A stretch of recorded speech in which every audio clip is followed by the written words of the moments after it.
The Sports Talk Podcast, here to give you the latest scoop in sports for the great city of Detroit and the great state of Michigan. This week's episode brings you a continuation of the college football preview.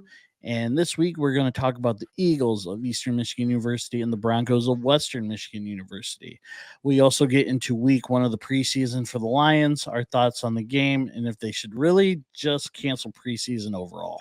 We're going to talk about the penalties brought against Jim Harbaugh, and as always, the weekly Tigers update. I am one of your co-hosts, Bill. Along with me is co-host Dean, the D and the BD. Right, I'll give it to you. Eddie is off on assignment this week. Yeah. So another week off. You feeling refreshed to do this? Just us two? Yeah, I don't think we've done one with just you and I. So no, we haven't. It'll be very short. It'll be extremely short. It'll be a short episode. All right. Well, let's get things started with the Lions. First preseason game was against the Giants earlier last week. They had joint practices. Things got a little heated at a couple of the joint practices, i.e. Kirby Joseph. They then played the Giants, losing 14-3. I'll be honest with you. The reason why we were off is because I was on vacation. You know that. I did not get to watch the game because I was in Tennessee. So weirdly enough, they didn't play the Lions game. Yeah, who would have thought, right? Who would have thought? Who would have thunk? What were your takeaways from the game? Well, I'll tell you my biggest takeaway, and that's Nate Sudfeld blows. That guy. I mean, I get it.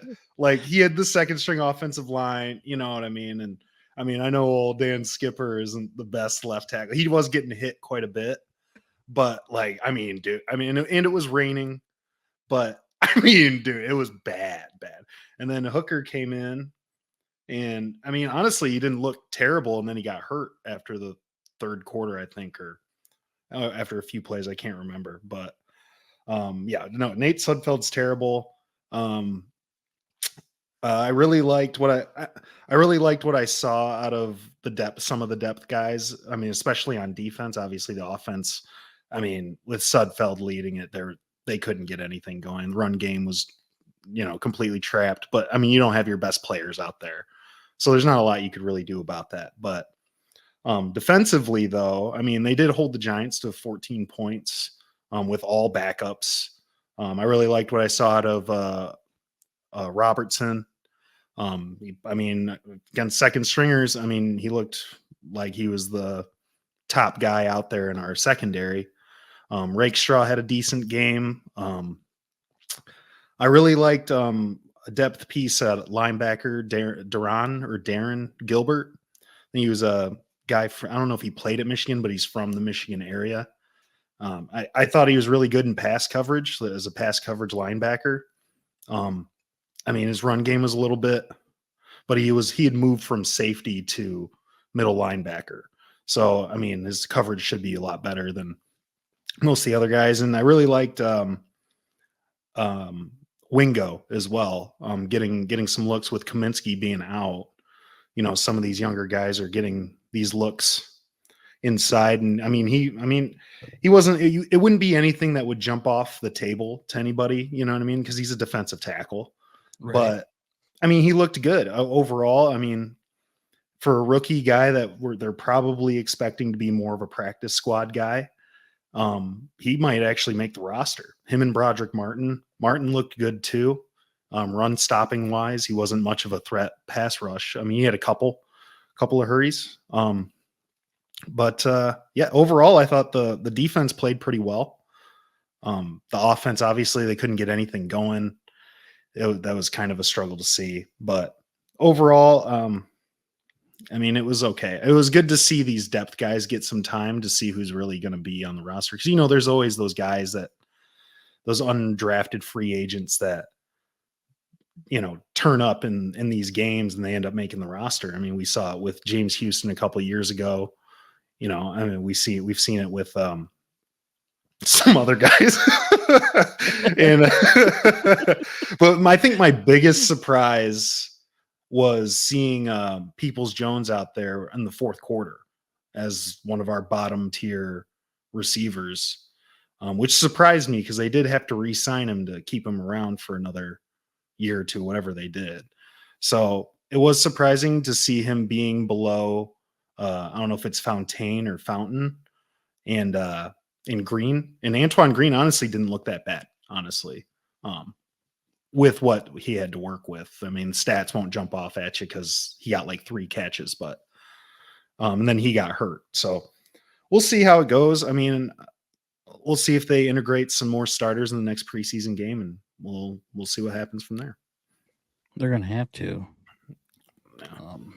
I mean, not really. I shouldn't say that, because if anything, Dan Campbell doesn't play his starters in preseason. No.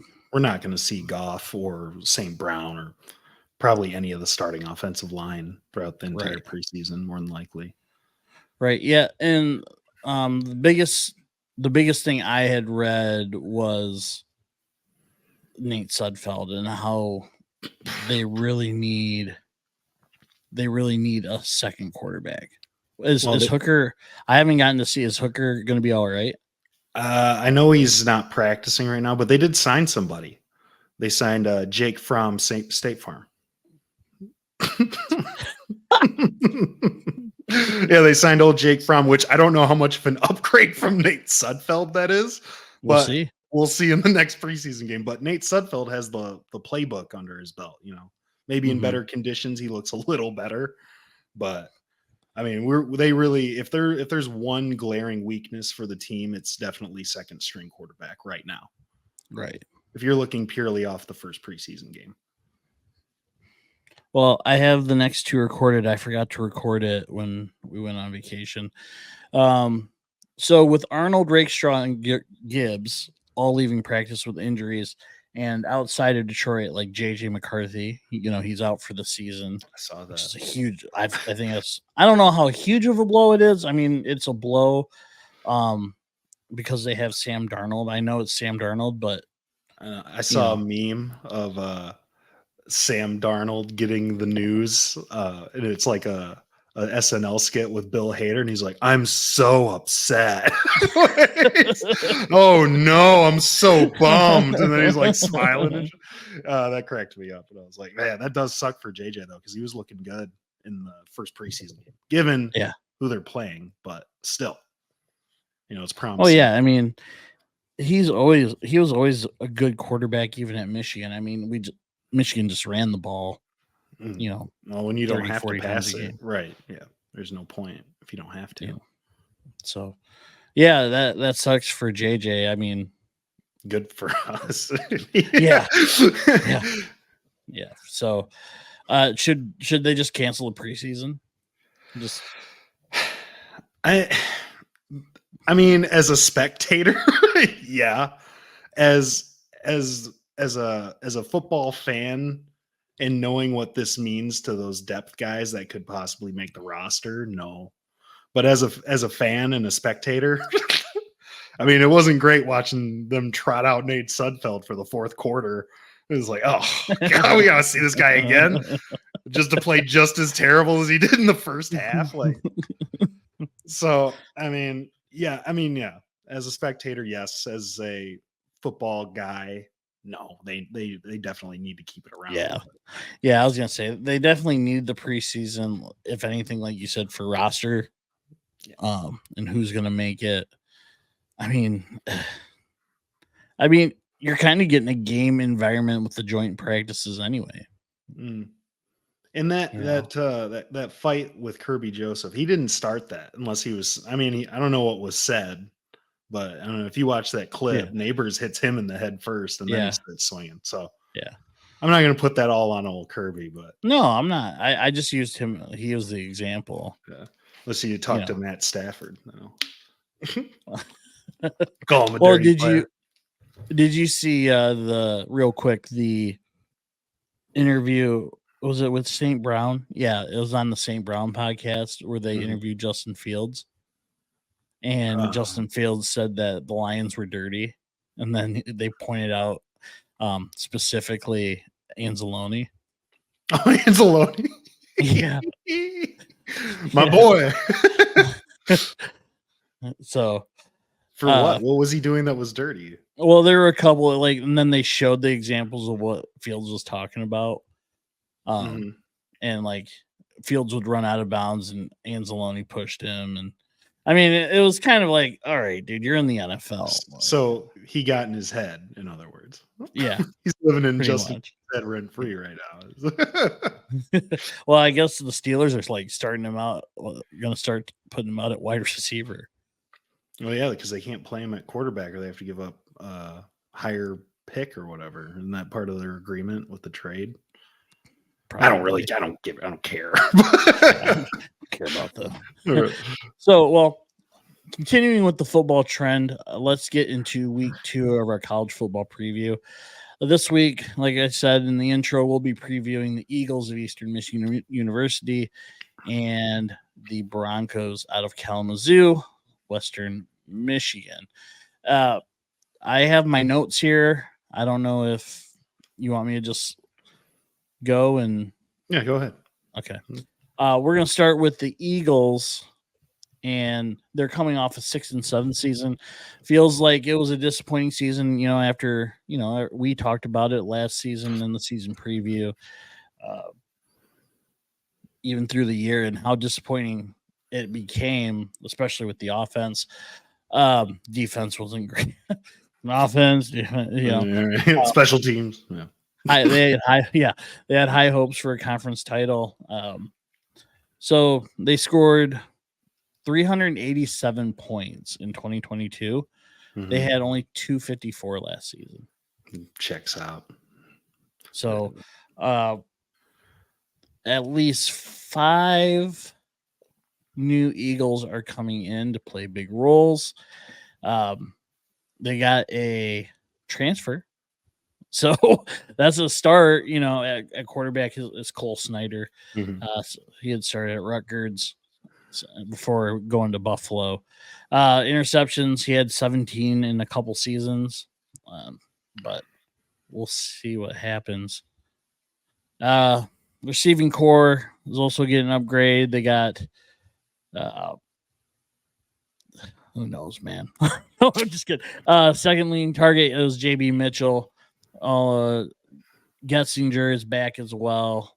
So we'll see what happens on the offense. They need something. Rushing wise, they were only averaging 111 yards per game. Outside of Dooley and Carson Lee, the O-line was kind of a problem. Mm. So they did get a transfer from Wayne State, Blake Bustard, but he's going to have to be going right away. Oh, yeah.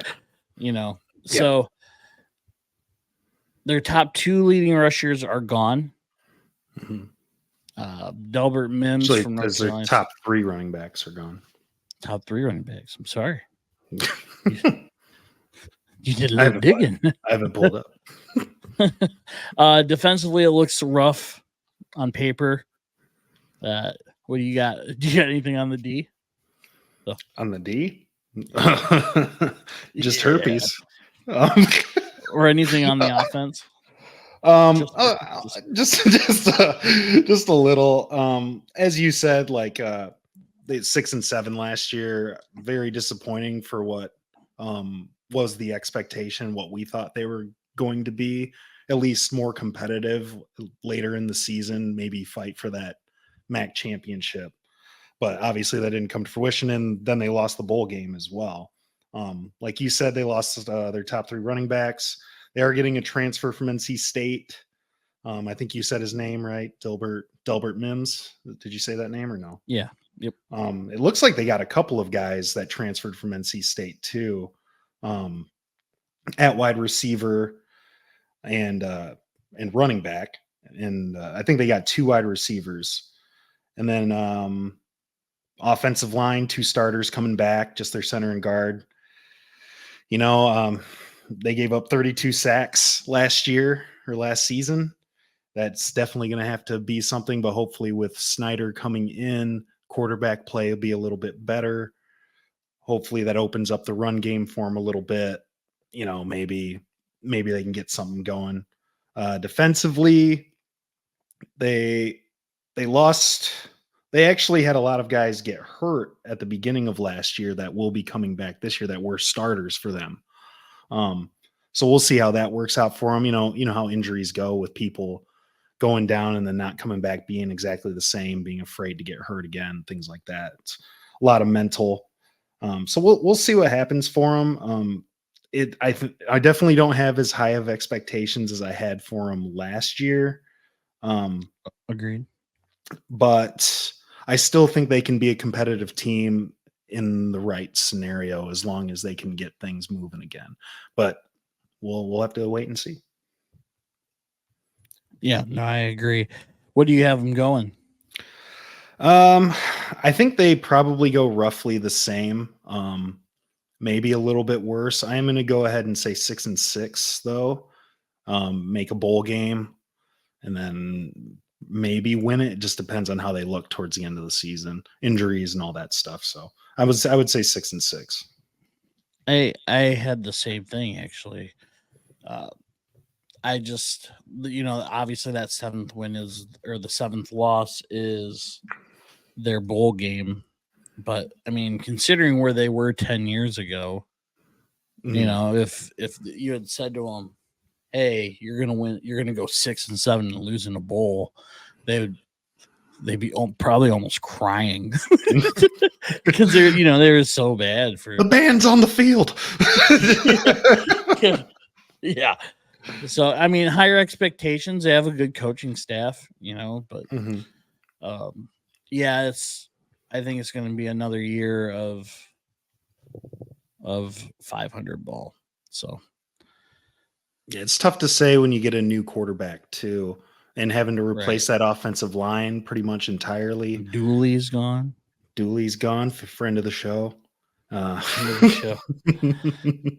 But yeah, he's been busy. He's been busy. He's been too busy. He's plays for Titans.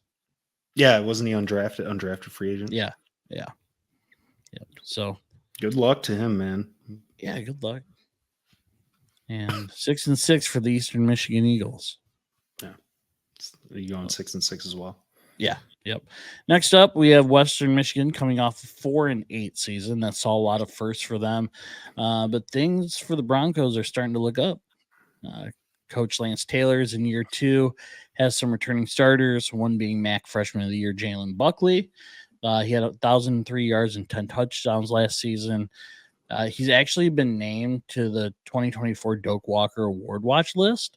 Really? So, yeah, as a sophomore, so that's pretty cool. It looks like they're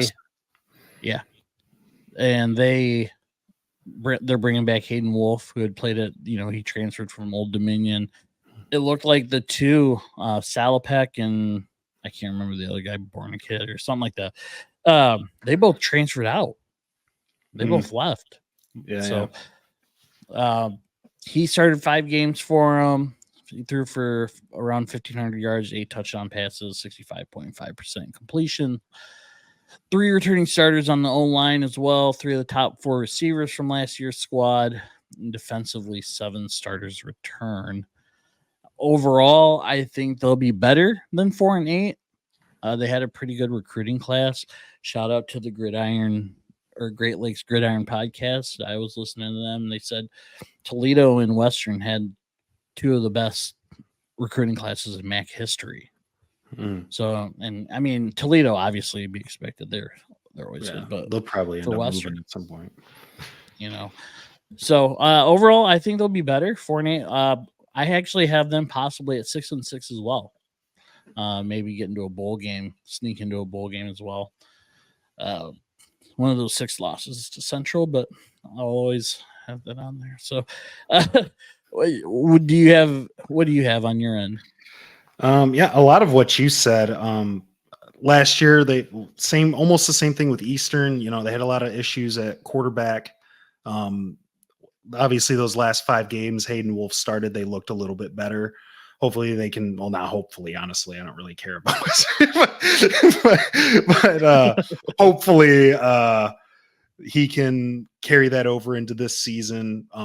Maybe a little bit more stability, not a big competition for the job this year.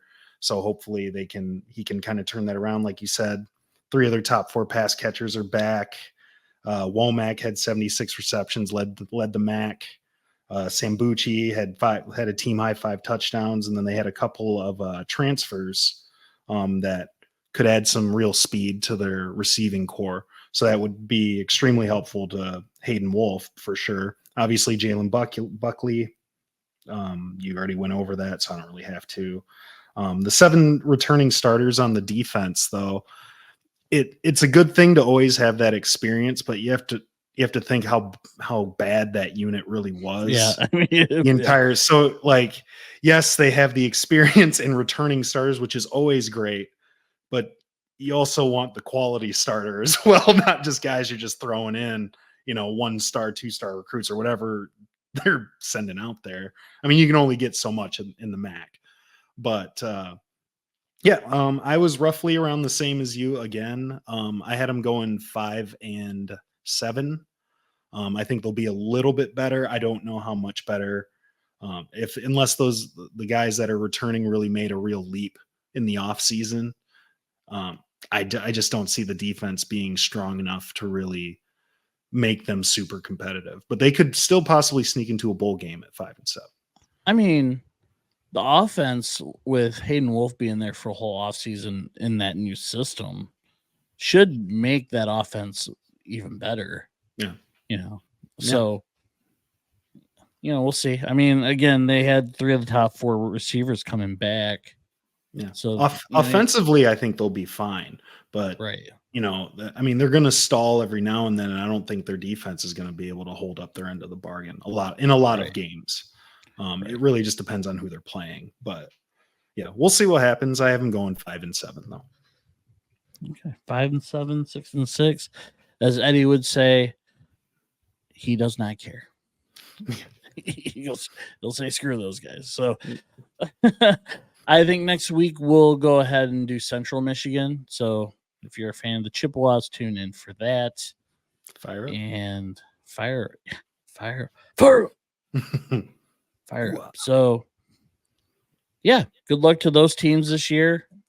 Dooley, if you're listening, he does follow us on Twitter. Just want to say it. Are you name dropping right now? I'm just saying to the 25 views they get. To all you Eastern Michigan alums, just saying. Your boy, he likes it. So, real quick in college football news, Jim Harbaugh was given a 4-year show cause order and a 1-year suspension if he gets hired in college again due to the recruiting violations during COVID. Do you have any thoughts on it? I mean, there really isn't much to talk about. He's not going to go back to the NCAA. He already got his dream job. He won the national title at his dream job. He's not going back. And if he wants to, he'll just wait the 4 years or whatever and then go back. So it's like, I mean, what's the 3 years going to do? The Chargers will at least give him 3 years before they were to fire him anyway, unless he does something absolutely terrible this season. So it's like, sure, I get it. You're dropping the suspension on him, but what college is going to offer him the type of money for him to leave within that 4 years? Just to what? For what reason? Like, there'd be no reason for him to even come back. So the suspension seems a little like, oh, we got to slap something on him. Yeah, but you waited until they won the national title. You waited that long. Exactly. Like, so it's like, I just don't for him to leave. At this point, you might as well just slapped a fine on him and then called it good, because that's essentially like, now you're just losing money. Well, I don't think they can find him because he's gone. That's and then true they'd too. probably get tied up in court because Harbaugh ain't paying that. No, yeah. He hates the NCAA. So, his 4 years started, I don't know, three days ago. So 4 years. And then if he gets hired, he has to sit out a year. Yeah. Yeah. If he gets hired within the 4 years though, right? No. Or is it just in general? Yeah. Once he comes back. So someone said what they should do is hire him as like a personal assistant for a year, and he just sits at home, and then he just becomes a head coach, like a head coach in waiting. Yeah, pretty much. What they would probably do if somebody was to hire him is obviously they'd have to suspend him, but they'd probably just have him get his coordinators that he wants and his staff, and then just have one of them run the team until he comes back the following season, and they'll still probably be pretty good. So it's like there's ways to get around this stuff. You know what I mean? Like he probably has like and he'll definitely do it, even though he'll say he didn't. But he'll probably have somebody on the sideline with a phone in their ear, like they're calling the bullpen to send out friggin' whoever. That's so true. I mean, it is what it is. I mean, they had to do something with it, but I mean, he's not going back. There'd be no reason for it. Like, what team would he go to? Right. There's no reasonable team that he would actually get signed by that would pay him the amount of money they'd probably want to go there anyway. So it's like, it's basically a slap on the wrist and nothing happened. That's essentially what it is. Right. We'll see what happens with Sonner Callions. I did hear though that some people are saying that the NFL might do something about it because of that. But I was like, but does the NFL really care though about what he did in the NCAA? Right. Like, I guess it would kind of make sense if you're using them as your minor league anyway, kind of in a sense. That's essentially what college football is. Has become, yeah. Yeah. But it's like, they're not going to do anything. He's one of the biggest personalities in the coaching, carousel or whatever you want to call it. It's like, they're not going to get rid of that guy because he did something at Michigan. They don't give a shit. Yeah, exactly. Like, do you really think Goodell's losing sleep over this? Like, oh man, he talked to recruits. He hired Connor Scallions or whatever the fuck. Like, he doesn't care. Doesn't it directly affect the NFL? Why does it even matter? Why would they do anything about it? Exactly. So. Exactly. Yeah, I think it's ridiculous. I don't know what the NCAA is thinking. I mean, the thing I've read is that they can't take the national championship away, even if they find that Connor was, doing everything that he says he was doing, which I guess there's a documentary coming out on that on Netflix. Yeah, at the end of the month. So really? At the end of the month? Wow. Yeah, it's like August 27th. Interesting. So, yeah.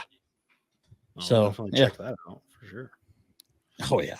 It'll be an interesting watch. I'm curious as to what was going through that guy's mind when he was doing that stuff. Like, how did you even get on the field? Like, how did you get on the sideline? Like, nobody said nothing to you. You know what I mean? Like, you just walked out there, like, put on a Central Michigan hat, and you just walk out. Like, what? I mean, Central ended up firing their quarterbacks coach last week. Yeah. And everyone's like, there's 3 weeks to the season. All of a sudden, you're ahead of this documentary. You're firing your quarterbacks coach. Let me get rid of this guy. Oh, man. It wasn't him. Like Eddie said, the international man of mystery. Their quarterbacks coach was Connor Scallions. And he let himself in. Oh, I mean, and Harbaugh's like, someone, I wish I had the exact quote, but he's like someone who did wrong and, has to apologize, would apologize. He goes, today I will not apologize. I saw that. I was like, hey man, you got to stand your ground, I guess. If he really didn't do anything, he's got to be. Right. And even if he did, he still has to be. He still has to do that. So I was like. So, all right. Well, let's get into the weekly Tigers update.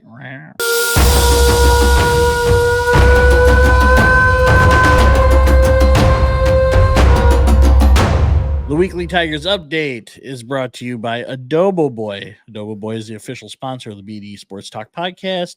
As you know, Dean, Absent, Eddie, and myself are proud Filipinos who love a good Filipino meal, and Adobo Boy delivers just that with their amazing food and vibes that are unmatched in the food industry.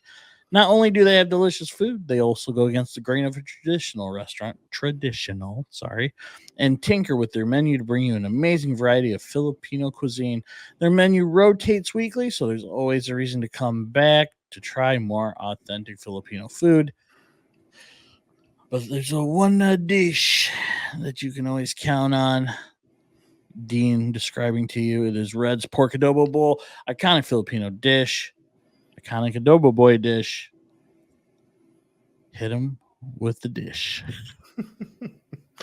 Well, it's tender pork braised in soy sauce and vinegar on a bed of rice with Jackie's achara or papaya salad, cucumber, and a fried egg. It is pretty fantastic. I would recommend buying two and maybe mixing one up like Bill and Absent Eddie do, or or eat everything kind of separately like I do and how Ace recommends it. It's fantastic. I would recommend it 10 out of 10 times. 10 out of 10, 11 out of 10. Mm. It's so good. I got to get back there. Mm. Got to get back there. Mm. It's been about a month. My belly wants some adobo. And if you want adobo, if you're into trying new and different food or amazing adobo and vibes, stop into Adobo Boy, where owners Ace, Jackie, and Red are amazing people who genuinely care about your experience there. Eddie can't tell you the pillars, so I'm going to tell you the pillars. One, you get them sweet smells and the atmosphere. You might see some karaoke going on. And you get up there, you pay for your food, and you give them the code BD Sports Talk Podcast, 5% off. You take in the vibes, you take in the smells. I'm just trying to copy Eddie. Yeah. So it's 5% off your total bill if you mention BDE Sports Talk Podcast to them. 5% off instantly. That's a deal. That's a deal for saying a word. Just saying. So if you want to get that 5% off, Adobo Boy is open Tuesday to Friday, 11:30 a.m. to 2 p.m. for lunch, 5 to 7:30 for dinner, and on Saturday, same schedule except open for dinner until 8:30 p.m. Adobo Boy is located at 3740 28th Street Southeast in Kentwood, Michigan, and is inside the amazing Mayan Mar restaurant with brunch and rice. It's 3 restaurants in one, so if you want to try a little bit of each, feel free, but make sure you get that adobo. So get there, get fed, get happy. It is always better at Adobo Boy. Mm-hmm. Weekly Tigers update. Well, they won today, so they swept the Mariners. Today's Thursday. 7-6 since we recorded.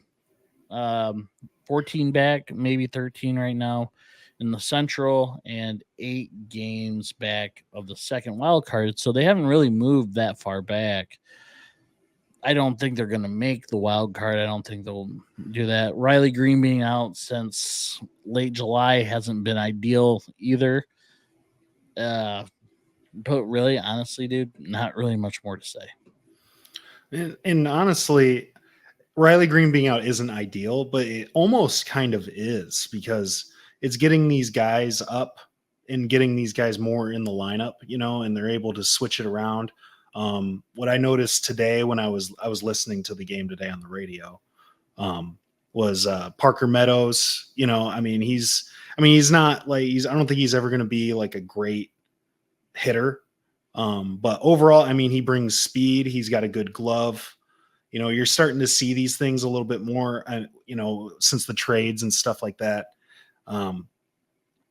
The pitching's been great. Today, even what really took me by surprise was Javi essentially hitting a walk-off home run today against one of the best closers in the entire league, who hasn't given up a home run since June. Or a run. I don't know if it was a home run or just a run. Like, that guy hasn't given up anything since June. So it's like I was like Hobby, my boy. Brings it up to like 185.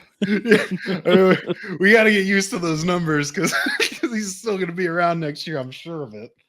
But hopefully, the thing is what I was thinking about today was when Javi was with the Cubs before. I mean, there's a reason that the Tigers gave him that huge contract because he had a legitimate hitter in front of him and essentially behind him in that Cubs lineup, which made him look good because they were only giving him pitches he could hit, which is why we see him swing so wildly because he was always getting pitches to hit when he was in Chicago. But now he's the guy, and they're not what they really need for at least to upgrade Javi. I mean, and it's a big ask, but if they could just get one elite hitter with their pitching staff, and whoever they get in free agency in the off season, obviously, I mean, they could be that lineup could actually be pretty decent if they'd have to get one elite hitter though, or several good hitters. But that's, I mean, as we've talked about many times before, that's their biggest thing. They just need guys that can hit the freaking ball on a regular basis. Right. I think they have 2 prospects in the top 10 in MLB right now. Was that Jung and I can't remember who the other one is. Probably the guy that they just traded for. Lazant. Oh, the catcher. Yeah, I think so. Yeah. He's pretty good. I mean, we'll see. I mean, a switch hitter, or is that the catcher or the shortstop they traded for? I know the shortstop was worse than the catcher, but one of them was a switch hitter. We haven't seen that since old Carlos Guillen, so it's a sign of things to come. You're muted, by the way.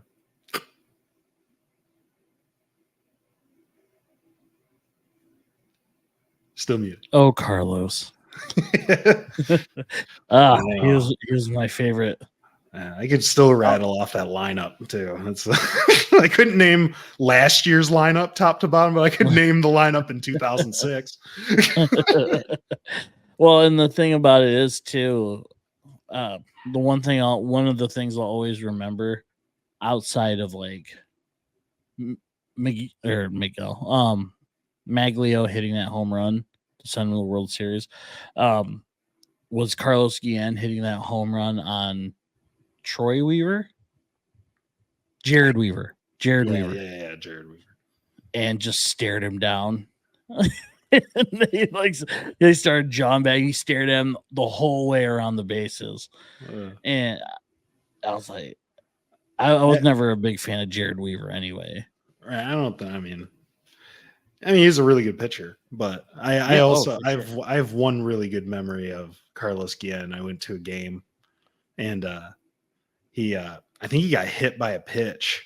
They were playing the Royals, and this is when they were bad, like the year right before they became good, and he charged the mound, and it was a freaking bullpen clearing fight out on the diamond. It was awesome. I was like, Carlos, my boy, show him what's up. Haven't heard from him since. No, I mean, he's living his best life now. I'm sure of it. Oh yeah, probably. Yeah. Retired life in Venezuela or whatever. Those were the days. 18 years ago now. Yeah, it's crazy. It's insane. Insane to think about. So, all right. Well, I think that's going to do it for this week's episode. Thank you, everyone, for sticking with us. Eddie should be back next week to give you all of the stats. So hit that like button, hit the subscribe button if you haven't already, and hit that notification bell so you know when we come out with a new episode. So for Dean and not here Eddie, this is Bill saying have a great week, and we will see you next time on the BDE Sports Talk podcast. Sports Talk.